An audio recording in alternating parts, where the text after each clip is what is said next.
The room was taken out as the Dodgers took care of business by sweeping the Reds with a dominant Shohei Ohtani on the mound, which, by the way, what should be his role in the postseason?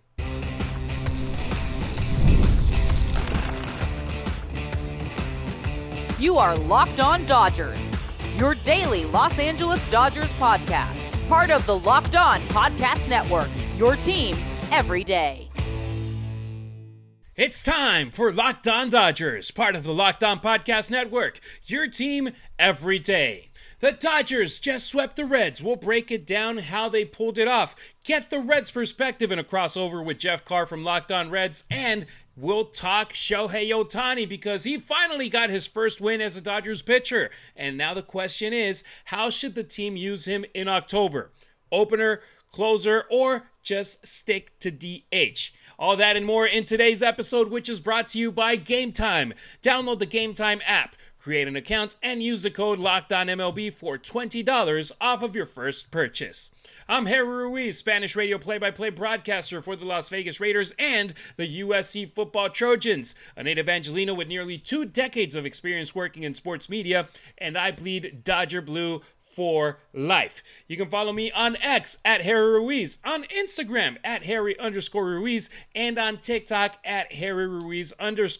Also, go check out my co-host Travis at Travis Rogers on X and Instagram. He'll be back with me on Tuesday, September 2nd. I'm having a blast jumping on the mic every weekday to dive deep into what I love most, talking Dodger baseball with you. I'm very close to completing my second month here on Locked On Dodgers, and I want you to be a part of our show. Hit us up on our listener line, 279-3-LOCKED or 279-356-2533. You can either leave us a voicemail or a text, and you might be featured in our show. Before we dive deep into the sweep against the Reds, we're keeping up with our scoreboard watching. The Padres lost 4-3 in Seattle, so Los Angeles increased their division lead in the NL West to 2 games. And let's add another team to the scoreboard watching now, because the Phillies just got swept by the Mets, being shut out 6-0 on Wednesday. So with that, the Dodgers have half a game lead in second place of the National League postseason picture. There's still 28 games left in the season, I know, but LA is in the driver's seat both to win their division and avoid the wild card round. That would be fantastic. All right, so let's start with the obvious. The Dodgers just swept Cincinnati, becoming the first team to sweep the Reds in 2025. And with it, they picked up their first 4-game winning streak since the 4th of July. That's wild to even say out loud, because in between the last time that they won 4 and this time, they went through not 1 but 2 stretches of at least 4 straight losses. That tells you how streaky this team has been. But here's the thing. These 4 consecutive wins, they feel different. The pitching has settled down. The bullpen has looked sharp. And the offense, they've actually been consistent instead of the all-or-nothing approach that we saw earlier in the month. Now they've scored at least 5 runs in their last 4 games. And what happened? Oh, what a coincidence. They won those games.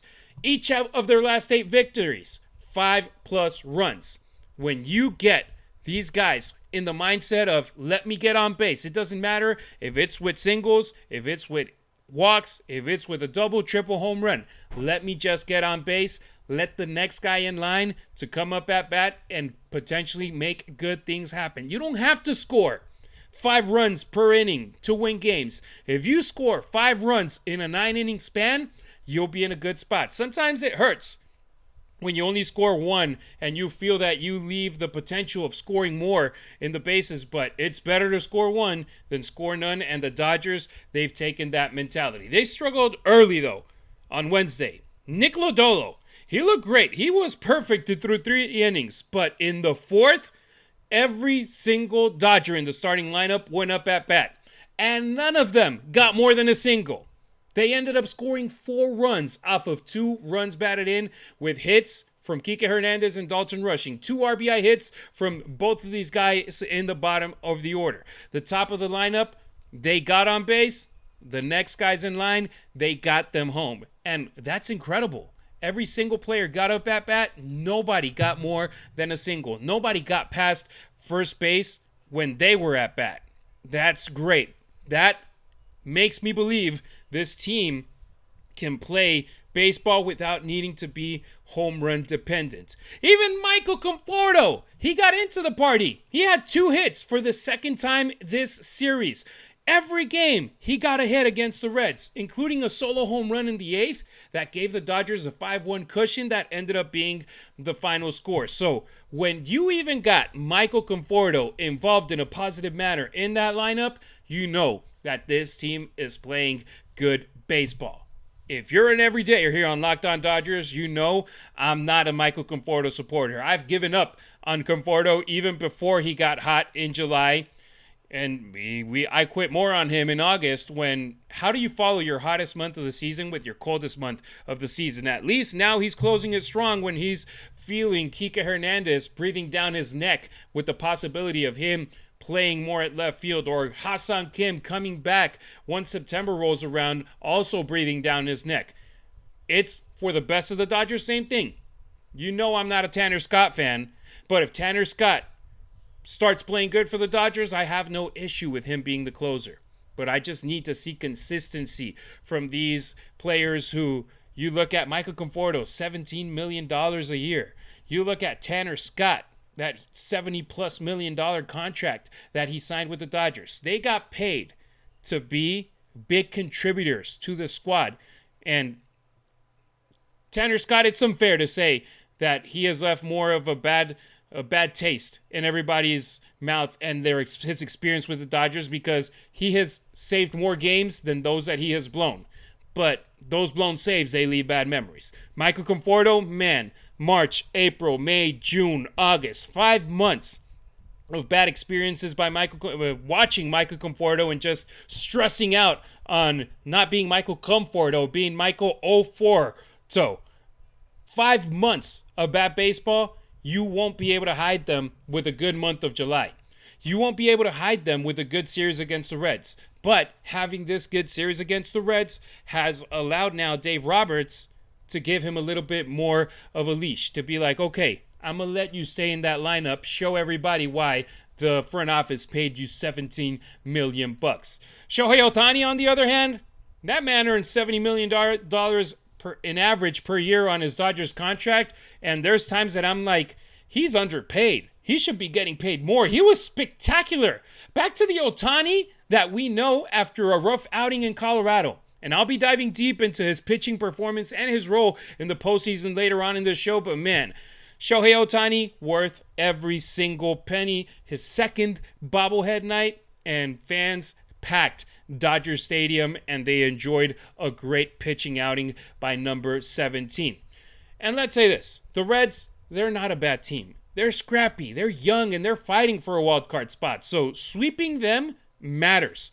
Not only saying that it matters because the Dodgers now have a 2-game lead in the NL West. Not only does it matter because they're now back in second place in the National League postseason picture, but sweeps have been hard to come by for LA in the second half of the season. This was just their second in the 12 series that they've played in the since the All-Star break.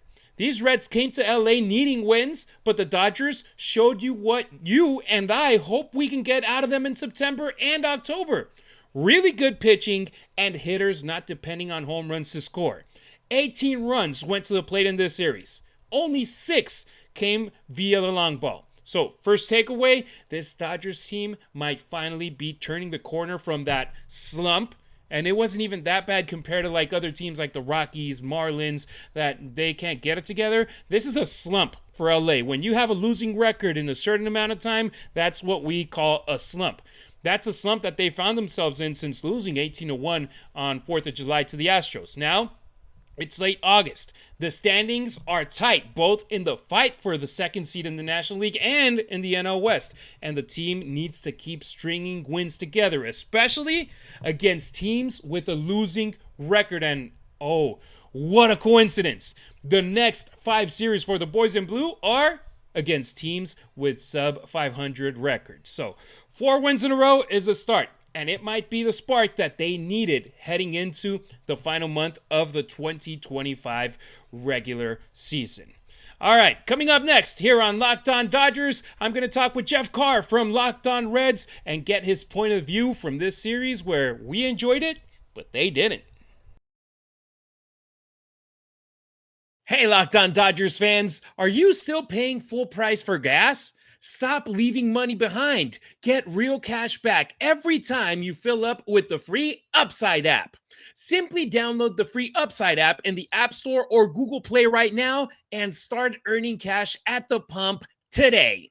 Use my limited time promo code SEASON and get an extra 25 cents back per gallon on your first fill up. You could make up to $300 a year from buying the gas you already needed. At first, I thought it was too good to be true, but it's totally legit. Real people are getting paid just to make their daily commutes. And you can too. Plus, you can cash out anytime to your bank account, PayPal, or an e-gift card from Amazon and other brands. Don't let this offer drive on by. Download the free Upside app now using my limited promo code SEASON for a limited time 25 cent per gallon bonus. That's the promo code SEASON. Offers vary by user and location. Go to upside.com for terms and conditions. I have an important request for you. Locked On wants to hear from you. We've put together a survey to learn more about our listeners and make your favorite podcasts even better. This is your chance to tell us what you like, what you don't, and answer questions about our advertising. Go to lockedonpodcast.com/survey to get started. Everyone who completes a survey will be entered for a chance to win one of 10 $100 Amazon gift cards. Again, that's lockedonpodcast.com/survey. If you are watching today's episode, there it is on your screen. Or scan that QR code. If you're listening only, then you can also find the link in the show notes. Thanks for helping us out.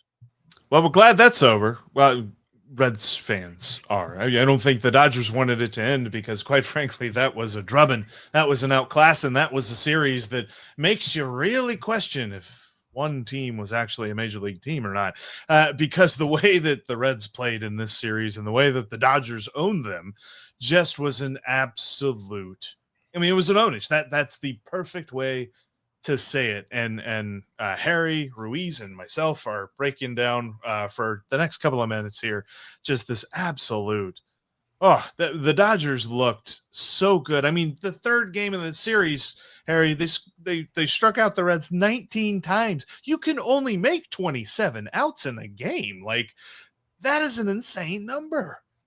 That was crazy. Jeff Carr, always a pleasure being able to chat with you. And yes, the Dodgers wish that this series never ended. And it's crazy. How long had this season gone already? And you hadn't been swept. The Reds hadn't been swept by any team they had already faced. And the Dodgers were able to get that 3-game series in LA. I mean, I have the stat right here. 42 consecutive series without being swept. That's impressive. The Dodgers, they took care of business because the pitching had been very solid for LA over the last month. But the batters, the hitters, they had been very inconsistent. Heck, we were the team being struck out 19 times a couple of weeks ago. And now it's great that the Dodgers, it was 3 games against the Reds. First game and second game, only Alex Freeland was the only guy in the starting lineup to not get on base. Then on Wednesday, every Dodgers player on the starting lineup got on base. So instead of being home run dependent, they're finally trying to just swing at balls, get them in play. We saw Ellie De La Cruz's error going 5-hole right in between his legs. If you put the ball in play, good things can happen. If you're just swinging for the fences, you're going to be in trouble. And the Dodgers, they just found the control at the batter's box and continued with great pitching. Well, and that's exactly what they did in Game 3 as well. That fourth inning there against Nick Lodolo, the first time through the order, Nick Lodolo was perfect, and he had 5 strikeouts, and we're like, this is going to be a fun day. And then the fourth inning, it was just single, chip shot single, like, and it says that's easy for me to say, but there's so many of those just like easy singles, and it's string them all together, score 4 runs in the inning, call it a day, because they were able to shut down this Reds lineup that, at least in the final game of the series, was 0 for 6 with runners in scoring position. They just were woeful if they ever got a guy to second base, and that didn't happen too much because of how well the Dodgers pitched in the series. I mean, Kershaw was vintage. You had Shohei Ohtani with his best appearance as a Dodger so far. I think that's only going to get better because it looked like he righted the ship on the mound. I know that coming into this, there have been a couple of questionable performances, but man, he looked good. All of his pitches were working. And all in all, you had these mediocre pitching performances on the Reds side. And if the Reds don't pitch, the Reds don't win because they're not built to win a barn burner. They're built to win a pitching duel. And well, you don't win pitching duels if you don't pitch. And you mentioned Kershaw, you mentioned Shohei Ohtani, 2 future Hall of Famers, but also shout out to Emmett Sheehan on Monday, 7 innings, 2 hits, game. shutout. It was amazing. The Dodgers were great, but my big question, Jeff, the Reds, recently they had beaten the Phillies. They won a series against the Phillies, who are up there. Now the Dodgers took over second place in the National League by half a game, but what happened to them? Because I was honestly, a week ago, I was very afraid about this one because I thought the Reds might have been in position to take over the final wild card spot, and the Dodgers, they were trending down. You guys were trending up, and all of a sudden, that's not the case. Big old turnaround, big U-turn on the momentum scale. Yeah, I think part of it is a West Coast road trip, but you can't blame that all. Like a 9-game West Coast road trip for the Redlegs has always been a tough spot, even when they were wearing this logo back in the 70s and it was the Big Red Machine. But when they came around to the West Coast every season, it was always a slog, and you just kind of hope to stay around 500 there. But they stopped producing when they got guys on base because this team is pretty good at getting guys on base. They're pretty good at taking the walk when they need to. They preach, hitting to right center field if you're a lefty, if you're a righty, or left center field if you're a lefty, just trying to hit the ball the other way. So the idea is to have good contact and really, string hits together. They just kept doing this thing where guys would get to third base and they'd stop hitting. And they've been so bad with runners in scoring position for the last 2 weeks that it's almost nails on a chalkboard at this point whenever the Reds get somebody there. And that's really what has doomed them, because even in games where there were pitching performances where guys held on for so long, they were holding on to either a tie ball game or a 1-run deficit, just trying to keep the Reds in it. And then all of a sudden something would happen. There would be a bonehead error, and then the game would get out of hand. And that happened in Arizona, and you saw that a lot in the first 2 games of the series with the Dodgers, which doomed them there. And they're a scrappy team. They're a team that fights from behind, that don't have the talent that maybe the top spenders in the league do. But, I mean, look at the situation. Gavin Lux, a former Dodger, who the Dodgers traded to the Reds. He was batting DH 2 out of the 3 nights at Dodger Stadium when he couldn't even get a spot on the roster for the Dodgers in 2025. And yet you guys are, and I'm just going to say only because it's baseball and crazier things that have happened, only 4.5 games behind from a postseason spot. So I'll give you guys credit, give you props, and it's no secret. If the Reds make the postseason, that's a success. It doesn't matter if you make it into the DS. Just making it into the postseason is a success. Look at how many franchises right now wish they could be in that position of fighting for something, and that's not the case. So the Dodgers, they got big goals. They want to go back-to-back. They want to be the first team in over 2 decades in baseball to win back-to-back World Series. But I'll give you guys credit. I thought it was going to be very, very difficult, but you're still in it. Let's flip this around. Is this going to be the point in the season where, we're going to hear at some point in the playoffs, Michael Conforto is going to step up to the bat, and there's going to be an announcer say, you circle the days of August 26th, 27th, and 28th. That's when he turned the season around. For my Locked On Dodgers everydayers, you know that I'm not a Michael Conforto guy. I've been talking about him being DFA'd for most of my 2 months hosting the show with Travis Rogers. Shout out to Travis. And I mean, the moments where he plays the best, or at least not in the mediocre levels that we've been used to for most of his tenure with the Dodgers, is when he has pressure.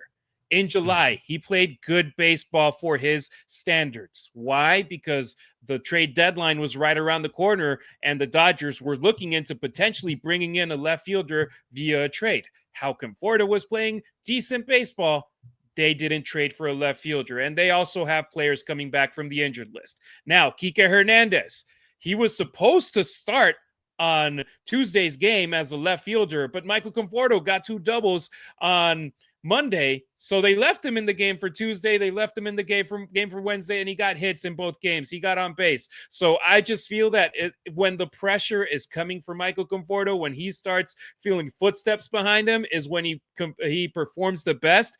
And I mean, everybody knows he's batting sub 200 right now in batting average. His on base percentage is terrible, but he stepped it up, and I feel that a lot of people are going to say, okay, maybe it's not a given that Kike Hernandez, Hassan Kim, Alex Call are going to take over left field for Michael Conforto. He won himself another week. Let's see if he can keep performing for more than just this stretch of games.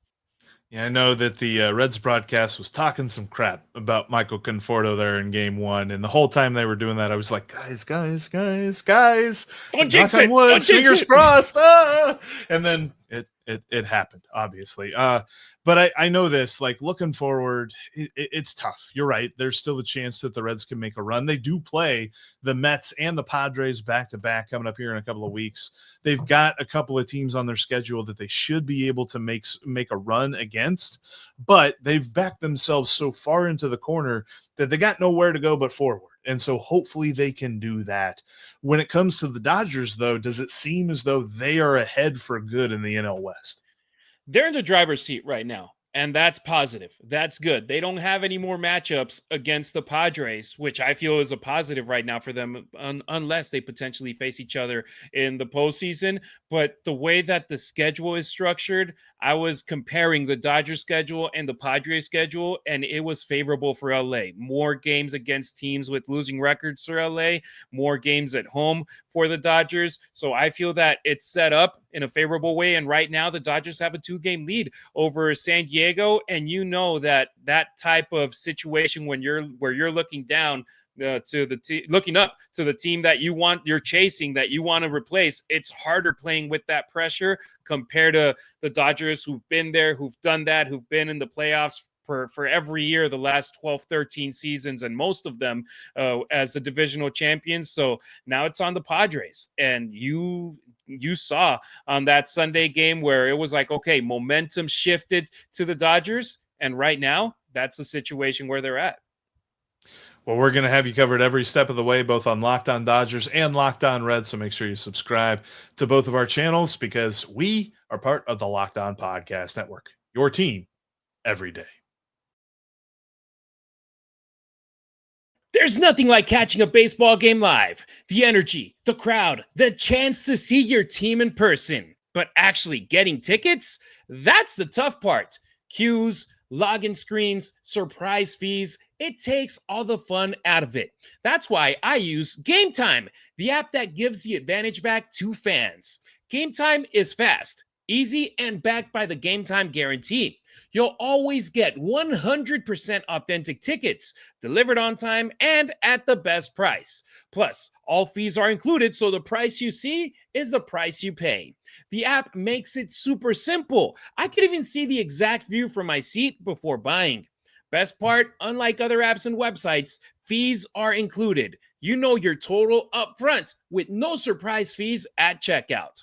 Download the Game Time app, create an account, and use the code LOCKEDONMLB for $20 off of your first purchase. Terms apply. Again, that's promo code LOCKEDONMLB for $20 off. Swipe, tap, ticket, go. Download Game Time today. Thanks for making us your first listen wherever you may be tuning in, either on your favorite podcast app or our YouTube channel. Smash that notification bell so you never miss a beat. Full episodes, hot takes, breaking Dodgers news, and the Dodgers postcast show with Pete Fox live after the final out of every game. If it drops, you're on it. That's how you become an everydayer here on Locked On Dodgers. Like Harry from North Carolina, who texted in on the listener line the following, and I quote, "What is your season win prediction for the Dodgers? Go boys in blue." End quote. At the moment, the Dodgers are on pace for 93 wins. If you had asked me this question last week, the answer would have been completely different because the Dodgers were one game away from being swept by the Padres. I was very low at that moment with the boys in blue, but it has changed over the next couple of days with this 4-game winning streak and the bats finally waking up and complementing the pitching the way that they should. So I'm actually going to go higher than the pace that they're at, which is 93 wins. I'm going to go with my win total for the rest of the way. The total, 97 wins for the Dodgers, which is way lower than what I thought when all the signings happened in the offseason, when the season kicked off with the Dodgers going on an incredible run to kick off the year, sweeping the Cubs, sweeping the Tigers. They had another sweep after that, but back then I thought 111 wins. Right now, I'm 14 below that number, 97. Thank you so much, Harry from North Carolina, for your text. If you want to hit us up on the listener line, leave us a voicemail or a text at 279-3-LOCKED or 279-356-2533. All right, let's close today's show with Shohei Ohtani. He finally picked up his first win on the mound as a Dodger, and he did it in dominant fashion against Cincinnati. 5 innings. Only 2 hits, 1 earned run, and a season-high 9 strikeouts. Shohei was absolutely filthy. The fastball had life, his curveball and sweeper were nasty, and you could just tell he was in control. The big story, though, is not just the win. It's what this means for October, because let's face it, the Dodgers are going to have to figure out how to maximize Shohei in the postseason. That's when you need him most. And there are 3 realistic options. Number 1, starting pitcher plus DH. Let him go up to 5 innings, then still bat the rest of the game, which is what he has been doing since coming on the mound for the Dodgers this year. Just DH, which would be the version of Shohei Ohtani we saw last year become the first 50-50 player ever in Major League Baseball. And option number 3, DH plus closer.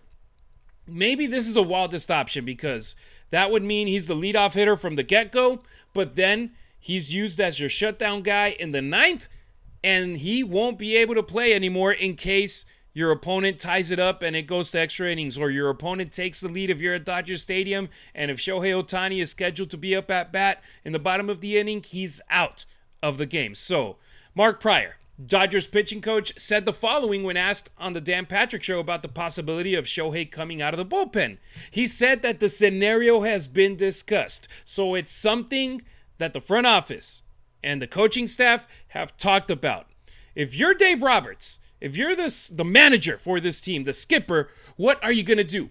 Personally, I'm intrigued by the opener option, be the starting pitcher, because Shohei Ohtani would be setting the tone for up to 5 innings and face the top of the order potentially 2 to 3 times, and that could really mess up opponents.